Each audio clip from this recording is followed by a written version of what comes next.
बिस्मिल्लाहिर्रहमानिर्रहीम। अस्सलाम वालेकुम स्टूडेंट।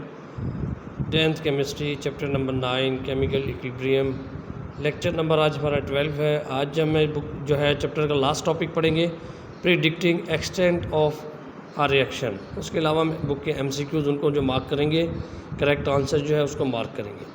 फर्स्ट ऑफ ऑल हम देखते हैं कि एक्सटेंट से मुराद क्या है। एक्सटेंट से मुराद ये होती है कि केमिकल रिएक्शन है तो किस हद तक हमारा रिएक्शन, इससे पहले हम पढ़ा था डायरेक्शन, कि उसकी डायरेक्शन जो है फॉरवर्ड है या रिवर्स है। आज हमने देखना है कि हमारा रिएक्शन किस हद तक मुकम्मल हुआ है। ठीक है, तो आज हम इसे देखते हैं अपनी बुक में। तो प्रेडिक्टिंग डायरेक्शन ऑफ रिएक्शन,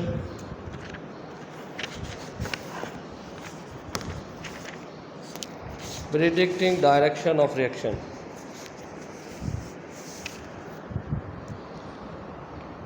अब ये numerical value of equilibrium constant predict the extent of A reaction. अब यहाँ से जो है ये हमारा जो है टेस्ट रिहर्सल 1 का आंसर यहाँ से शुरू हो रहा है। It indicates to which extent reactants are converted to product. ये हमें बताता है कि किस हद तक जो है हमारे रिएक्टेंट प्रोडक्ट बन चुके हैं। In fact it measures how far A reaction proceed before establishing equilibrium state. Equilibrium state के आने से पहले किस हद तक हमारा रिएक्शन होगा, ये हमें बताएगा। तो इसकी तो है, इसकी अगर लार्ज केसी वैल्यू है तो फिर क्या होता है, अगर स्मॉल केसी वैल्यू है तो फिर क्या होता है, और केसी वैल्यू जो है ना ही कम है ना ही ज़्यादा है, तो इसका क्या मतलब है। तो मैं आपको जो है जनरली बताता चलूँ, अगर जो है लार्ज केसी वैल्यू है तो इसका मकसद ये होता है कि केसी वैल्यू बहुत ज़्यादा है। इसका मतलब ये होता है अब जो रिएक्शन मिक्सचर है हमारा, तो इसमें मैक्सिमम जो है प्रोडक्ट्स हैं और जो है रिएक्टेंट्स निग्लिजिबल हैं। और अगर जो है हमारी केसी वैल्यू बहुत थोड़ी है तो इसका मतलब है इसमें जो है मैक्सिमम जो है वो रिएक्टेंट है और प्रोडक्ट जो है निग्लिजिबल है। और अगर वैल्यू जो है नॉर्मल है, ज़्यादा ना कम है ना ज़्यादा है, तो इसका मतलब होता है कि दोनों जो है आलमोस्ट इक्वल है। प्रोडक्ट और रिएक्टेंट जो है, प्रोडक्ट और रिएक्टेंट दोनों की कंसंट्रेशन जो है ऑलमोस्ट एक दूसरे के करीब है। तो first of all one by one हम देखते हैं। सबसे पहले देखते हैं large numerical value of KC. The large value of KC indicate that at equilibrium position the reaction mixture consist of almost all product and reactants are negligible. ये मैंने जैसे भी आपको बताया था, reaction has almost gone to completion. For example, oxidation of carbon monoxide goes to completion at 1000 Kelvin।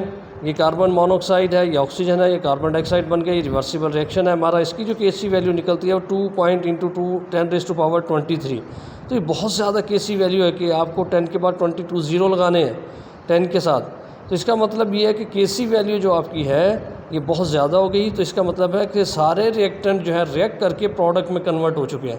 अब जो reactant है वो निग्लिजिबल है। नेक्स्ट देखते हैं अगर हमारी small numerical values of KC आए, when the KC value of reaction is a small it indicate the equilibrium has establish with a very small conversion of reactant to product at equilibrium position almost all reactants are present but amount of product is negligible. Such type of reaction never go to completion. For example, ammonia है, ammonia just 3×10⁻⁻9 केसी value आती है। इसका मतलब ये बहुत थोड़ी value है कि आपको माइनस में है आंसर। और जो है अमोनिया जो ब्रेक डाउन होती है प्रोडक्ट में, तो वो बहुत थोड़ी सी होती है। तो इसका मतलब हमारा ये है कि मैक्सिमम अमोनिया है और वेरी निग्लिजिबल जो है आप हमारे रिएक्टेंट हैं नाइट्रोजन और प्रोडक्ट है नाइट्रोजन और हाइड्रोजन। तो इसका मतलब ये है कि यहाँ पर सारे तकरीबन जो है वो रिएक्टेंट्स मौजूद हैं, प्रोडक्ट निग्लिजिबल है। अब न्यूमेरिकल वैल्यू अगर केसी की वो ना ही ज़्यादा हो ना ही कम हो, तो आप जो है इससे ये अंदाज़ा लगाएंगे कि हमारे जो है कंपेरेबल जो है रिएक्टेंट और प्रोडक्ट दोनों मौजूद हैं। Such reaction have comparable amount of reactant and product at equilibrium position. For example N2O4 ये कन्वर्ट होता है नाइट्रोजन डाइऑक्साइड में, तो ये हमारे पास जो है केसी इक्वल टू 0.211 एक ये रीज़नेबल वैल्यू है। तो ये हमें बताती है कि जो हमारा जो है रिएक्शन मिक्सचर है ये इसमें जो है रिएक्टेंट और प्रोडक्ट दोनों तकरीबन एक जैसे हैं। ये जो आपका सी पॉइंट आपकी बुक का शॉर्ट क्वेश्चन नंबर 11 का आंसर है। जो बी पॉइंट था इसका, ये आपका जो है ये 12 का आंसर है। और जो आपका ए पॉइंट था इसका लार्ज न्यूमेरिकल वैल्यू ऑफ केसी, ये यहाँ तक तीसरी, जहाँ तक आपको बॉल पेन मेरा नज़र आ रहा है, ये टेस्ट रिजल्ट 3 का आंसर है। और इससे पहले जो हमने प्रिडिक्टिंग एक्सटेंट ऑफ रिएक्शन पढ़ा था, इट इंडिकेट्स की क्या चीज़ है, यहाँ से लेकर यहाँ तक ये आपका टेस्ट रिजल्ट 1 का आंसर है।